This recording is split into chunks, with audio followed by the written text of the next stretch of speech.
Good morning, gentlemen, and welcome to another spellbinding screencast by yours truly, Dr. Reichert. In today's broadcast, we're going to be talking about the topic of digital citizenship. Digital citizenship, as it's Digital Citizenship Week this week in schools nationwide, refers to being a good person online, representing yourself well online, and ultimately being who you are and being that person well. So there are four key components to digital citizenship that I want to highlight. The first and foremost, we'll start in the bottom left here, is protecting your online persona, keeping what needs to be private, private. Going hand in hand with that is your own thoughts, your intellectual property, things that you've created. If you want them to be kept to yourself, keeping those things to yourself and not sharing them, or taking and respecting others' intellectual property as well. So not taking things that may violate copyright, but also things that are not meant to be shared, not sharing them. All of this boils down to the two topics on the top of this diagram. Cyberbullying, which is ultimately bullying or being mean to someone online, and your digital footprint go hand in hand. Your digital footprint is who you are online. A few key facts. 24% of teens report being online almost constantly. 1/4 of kids experience cyberbullying at some point during their childhood. And 40% of college admissions officers look at online profiles before deciding on the applicant. I expect this 40% will continue to grow and grow and grow as the years go by and social media becomes more pervasive. As we know, social media is all around. It's like water to us. So it's important to learn to swim rather than drowning in what's out there.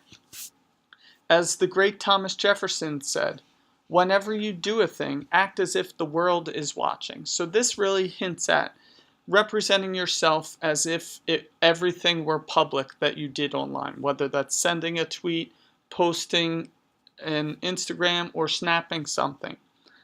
Here are two examples. Elijah Hood, a highly touted high school running back, was being recruited by several of the top SEC, Big Ten, and otherwise schools.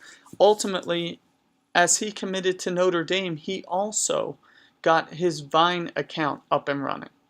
Well, his first Vine he recorded was one in which he flushed several recruiting letters from Alabama and Nick Saban down the toilet.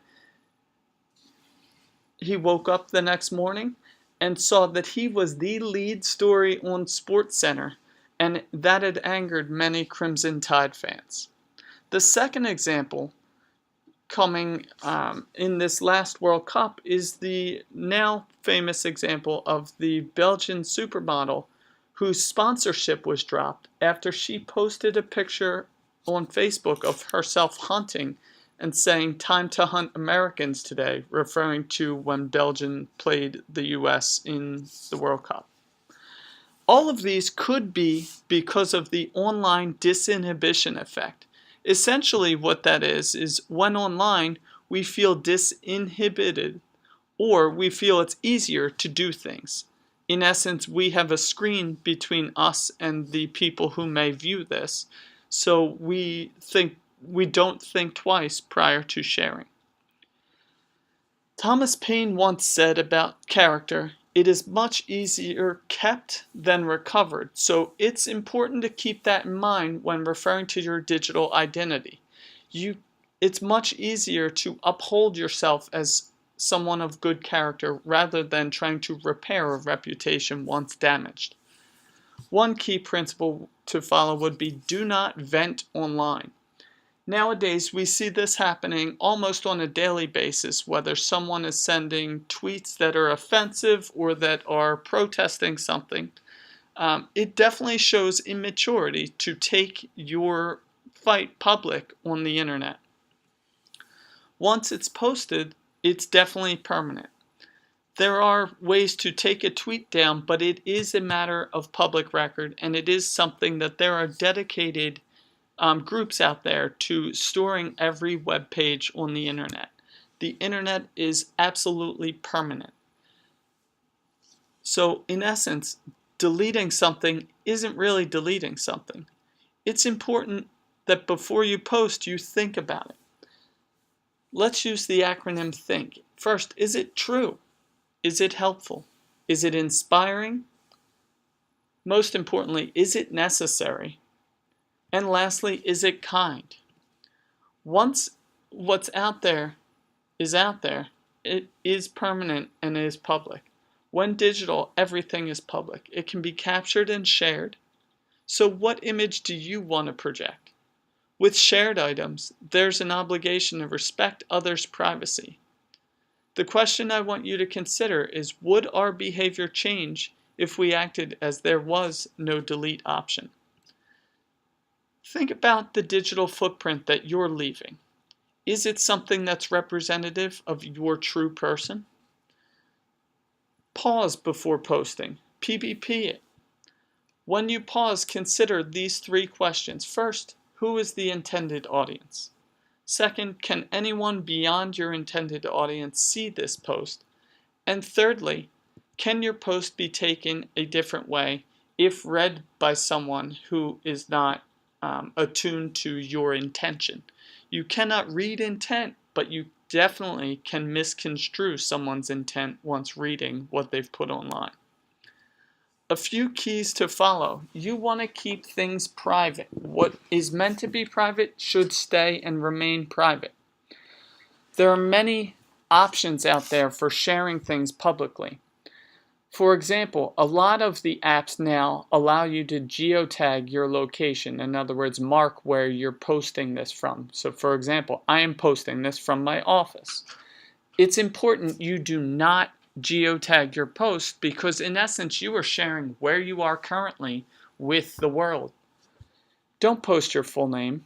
Don't post any other personal info like contact information, phone number, address, and email. Don't post passwords or anything that would be considered oversharing. And lastly, there are many instances of photos being posted that have been taken negatively and ultimately have resulted in many negative consequences for the person, the subject of those photos. So please be careful and keep what is meant to be private, private. So in summation, the keys to success. First off, the internet you should think of as a college application. As more and more admissions officers are looking at your online persona prior to making a decision, it's important that you put your best self forward and that you represent who you are and you represent that person well.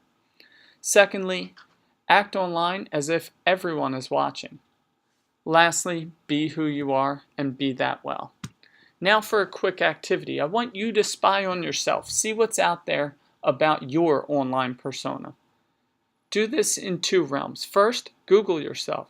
Type your full name, followed by general keywords like state, school, sports team, or club affiliation, and look at the top 10 results. The things that come up in that first top 10 are the things that are ultimately the most public about you. Secondly, log out of your social media accounts, then visit the websites and search for your profile. Ask a friend to search your profiles as well, and ask yourself with each of these searches, is there any information appearing that you thought was private? Thank you, and remember to always put your best self forward.